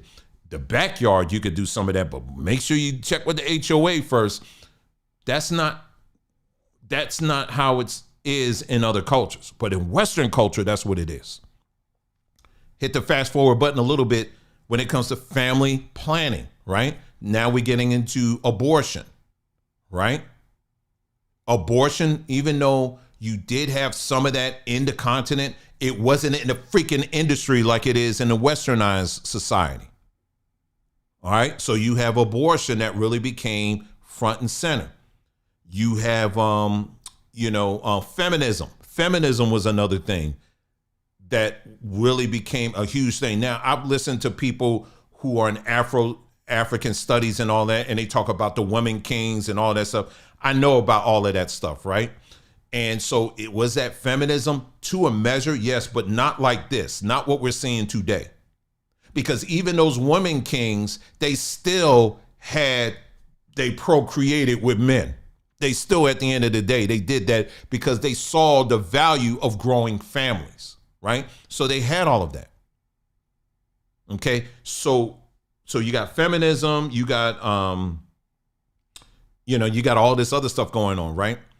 So what has that done? So at the end of the day, what that has done is, because we have bought into westernized culture, what's happened is we reflect westernized culture. You know, the good thing about us, like I said, we could take in anything and we can adapt to it. I'm talking about Black Americans. We just adapt to stuff. That's just the creativity of what we do. When you listen to a reason why our music sounds like really something and it really stands out, it's because we basically took what Western culture was giving us and we were like, man, they ain't got no seasoning in it. And we just added our own seasoning to it and we just made it into what it is today. Now, I'm being honest with you. I love music, period, right? I love music from all over. I can adjust or whatever. It could be Eastern European. I can get down whatever. But Black American music, there ain't nothing like it. Nothing like it at all. Nothing like it at all. But what happened? So anyway, so what's happened is that we took that, what you see, that's the good part of it.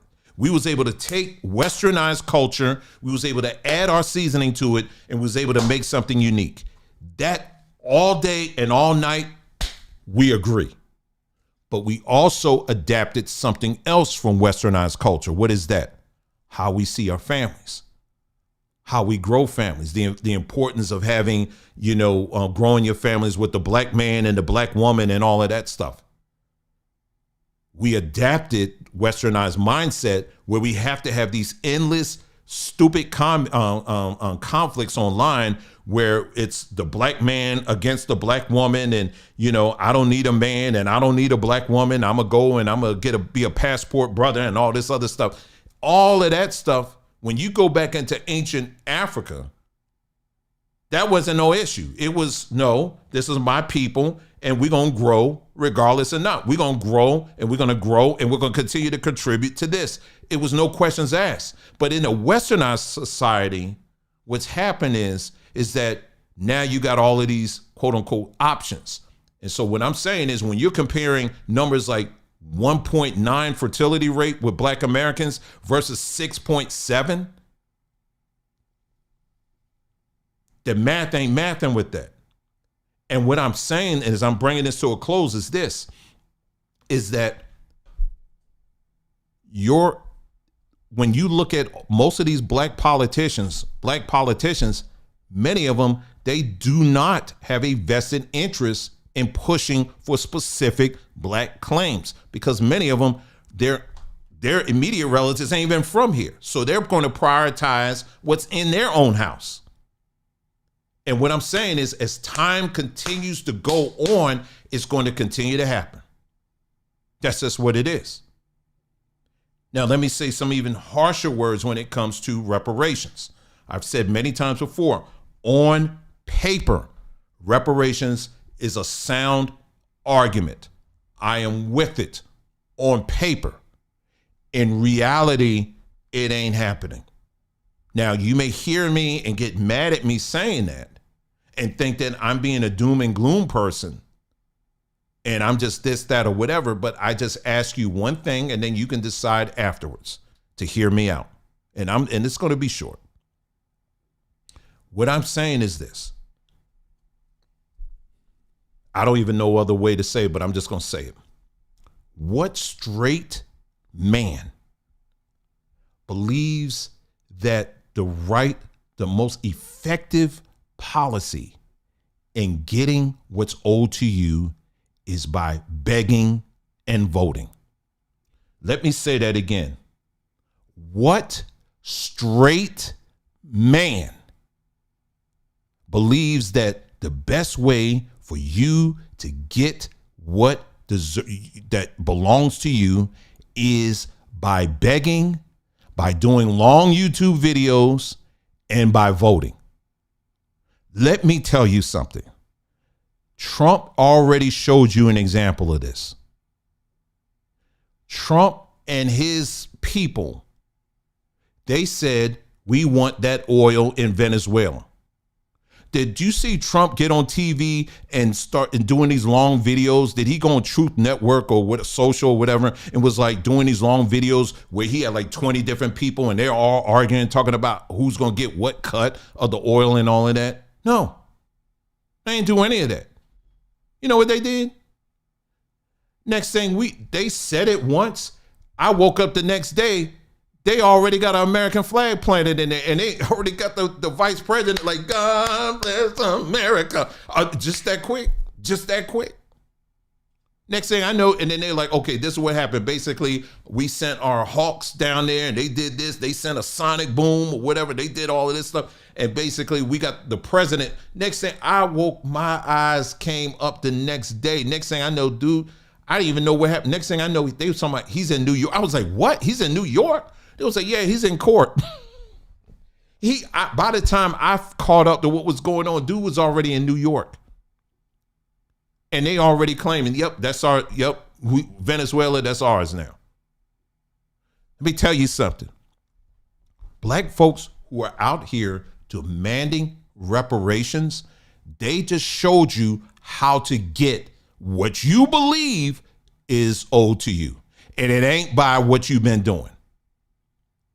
If you're serious, that's why I said a real man, if you're serious, you will be basically strategizing. Okay, we got some people over here. We got some folks over here. We got people over here. And this is how we're going to do. We're going to hit this and that or whatever. That's how you'll be strategizing. That's the only way. If it's owed to you, that's what. Now, I'm not trying. If someone said, well, you just putting out ideas.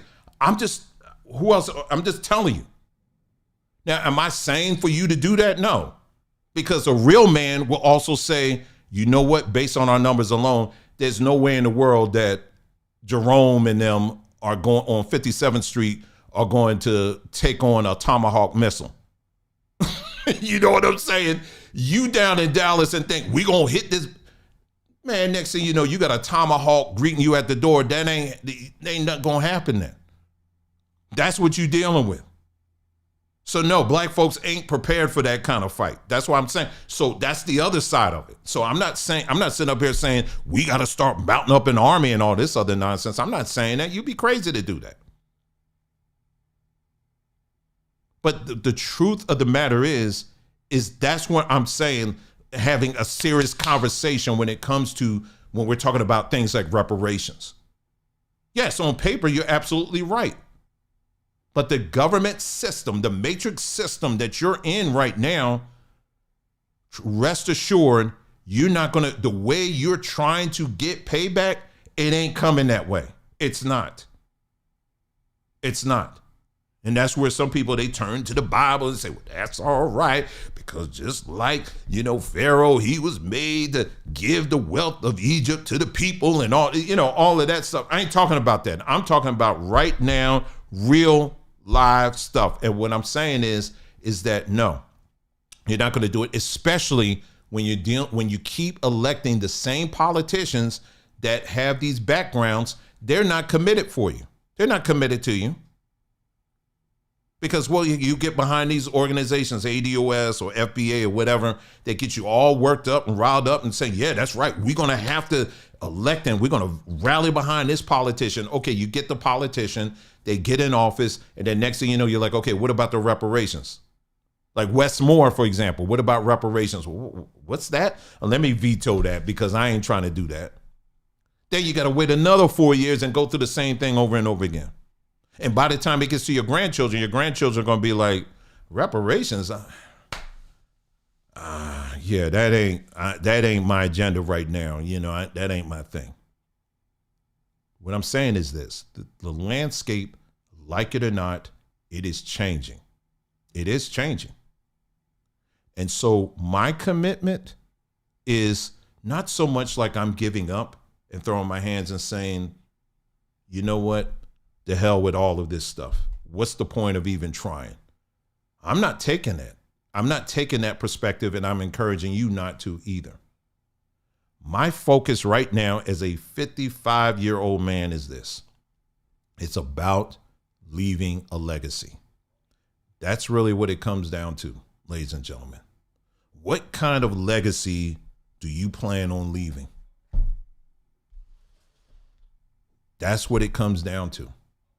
Something that regardless of whoever's left behind, they can look at your legacy and they can learn from it and they can build on it. My legacy, as far as I'm concerned, is going to contain the truth. It's going to have It's all the truth I can find, that's what it's going to have. I'm not going to have these made up stories, or I talked to my grandmother, who's senile, and she said that we came from space aliens, but, oh, no, we had nothing to do with Africa, and no, not making up stuff. We're going to look at everything, the good, the not so good, the bad, and we're going to learn from it. You want your life to be literally like a human time capsule where you can honestly lean back and say, you know what? I did everything I could in my life to make sure that I got the story right. And I honestly think that will count for something. That's what I really think. So am I giving up? No, I'm not giving up on anything. Because you are here as a Black American, as someone that's from the Caribbean, as someone's from Africa or whatever. That culture that you come out of,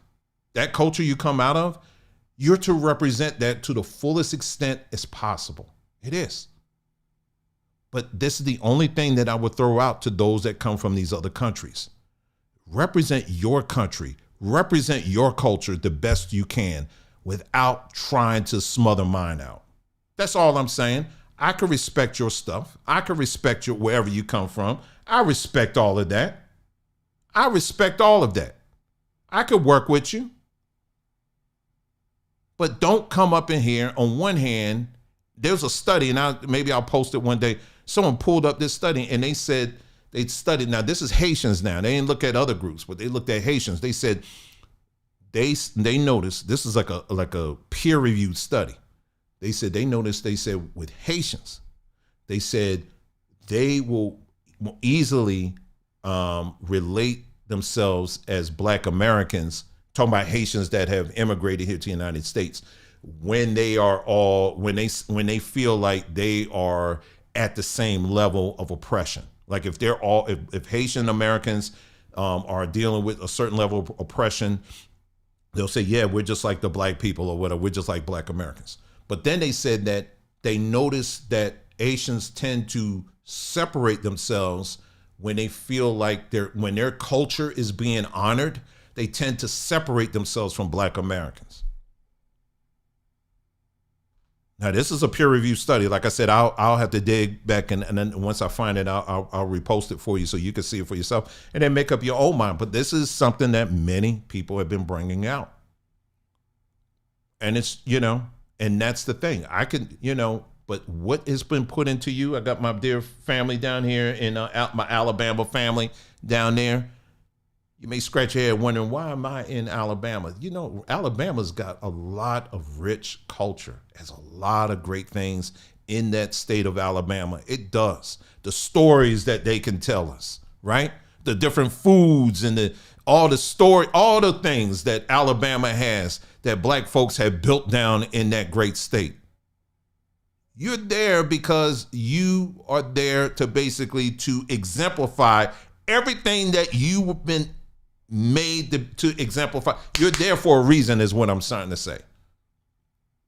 You're not there to represent the Caribbeans, the Puerto Ricans, the Mexicans. Alabama has a story to tell, just like New Jersey, just like Florida, just like Georgia, just like South Carolina, just like North Carolina, just like Tennessee, Virginia, West Virginia, wherever our butts have been planted, we are there to tell. That's just another thing that has been put inside of us, another experience that we are there to exemplify and to put out there for other people to enjoy. So if you are someone that comes from the Caribbean, I want you to do that. If you come from Africa, I want you to do that. You understand what I'm saying? But don't do that and then feel like you gotta try to squash us out, because that's where you're gonna have some problems. So, so that's all I'm saying. We respect you, respect us, that kind of thing. I hope you understand what I'm trying to say here. So yeah, that's it. I told you we're going to have a full broadcast tonight. A lot of things, and there's things that's, it's going to challenge you. So I'm not saying, when it comes to the issue of reparations, give up or whatever. I'm not, you want to, like I said, on paper, it makes sense. But I'm looking at the numbers. These politicians, this system, they're looking at these same fertility numbers, y'all, and they already banking on that. Why would they invest in that? Why do you think Bill Gates over there, why do you think Bill Gates and some of these other people over there like, yeah, we're going to have to cut this population down? Because they know it's too late for them.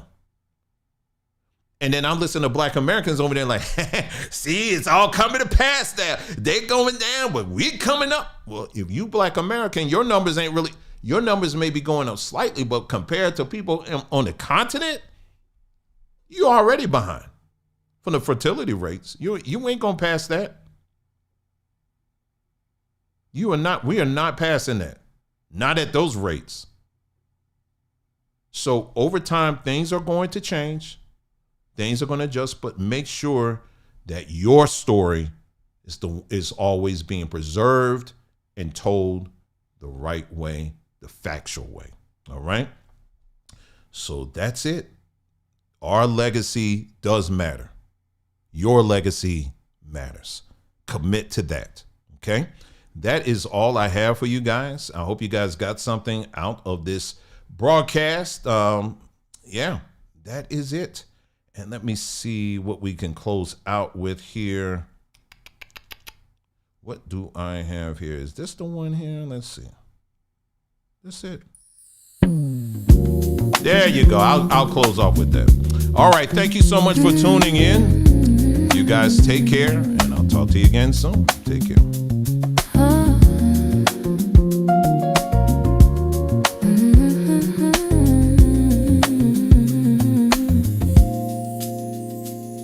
I was planted in the open, white sky over me, roots in ordinary ground, as far as I could see. But every time the sunlight fell, I'd lift my eyes and pray to the trees by the waterfall, so green, so far away. They shimmered in the distance like they never knew a drought, water rushing at their feet while I was counting drops. And every year I stretch myself, just trying to belong, wondering why my growing always felt so slow, so wrong. I said, Lord, am I broken? Am I standing in the wrong place? Why does my reaching feel heavy when there's looks like grace? Oh, waterfalls and raindrops, they don't sound the same. One comes loud and shining, one whispered, you're